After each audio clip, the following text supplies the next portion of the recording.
Guys, welcome my mini blog ভিডিওতে। তোমাদের সাথে আজকে একটা নেল শেয়ার করব। আর সামনে কিন্তু পুজো, তাই সবার প্রথমে নেল শেয়ারটাই আমার মাথায় আসলো।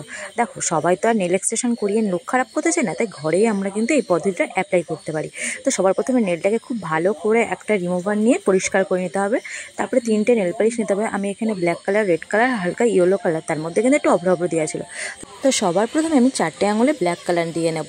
আর একটা আঙুল কিন্তু আমি দেখো গ্যাপ রেখেছি, ওটাতে কিন্তু আমি রেড কালার অ্যাপ্লাই করব। তো দেখিয়ে নিলাম তোমাদের রেড কালারটা। দেখো, আমি রেড কালারটা কিন্তু অ্যাপ্লাই করছি। আর নেল পালিশগুলো না খুবই সুন্দর স্মুথ ছিল। তোমরা চাইলে আরও ভালো নেল পালিশ যেটাকে অ্যাপ্লাই করতে পারো, লং লাস্টিং করবে। তারপরে দেখো, রেড কালারের উপরে সামনের দিকটায় আমি একটু কিন্তু হালকা ইয়েলো কালারের যে অভ্রতি আর চিকচিকে ছিল সেটা আমি দিয়ে নিয়েছি। আর এটার জন্য কিন্তু আরও সুন্দর লাগছিল নেলটা। তো নেলের উপরে ফাইনালি আমি কী দেবো সেটাও তোমাদেরকে আমি দেখিয়ে নিলাম। আগে হ্যাঁ, এটা কিন্তু টিপ, সুন্দর সুন্দর পাথরের টিপ নেবে, সেটাকে খুব সুন্দরভাবে আঙুলের মাথার উপর দিয়ে অ্যাপ্লাই করে সাজিয়ে নেবে। তারপরে দেখো, দারুণ একটা ব্যাপার লাগে। কেমন লাগছে অবশ্যই কিন্তু তোমরা কমেন্ট করে জানিও। আর যদি ভিডিওটা ভালো লাগে তাহলে কিন্তু অবশ্যই লাইক কমেন্ট শেয়ার করে দিও। আমার তো বেশ ভালো লেগেছে। তোমাদের কেমন লেগেছে অবশ্যই কিন্তু কমেন্ট করে জানিও। তাহলে আরও নতুন নতুন নেল ভিডিও তোমাদের সাথে শেয়ার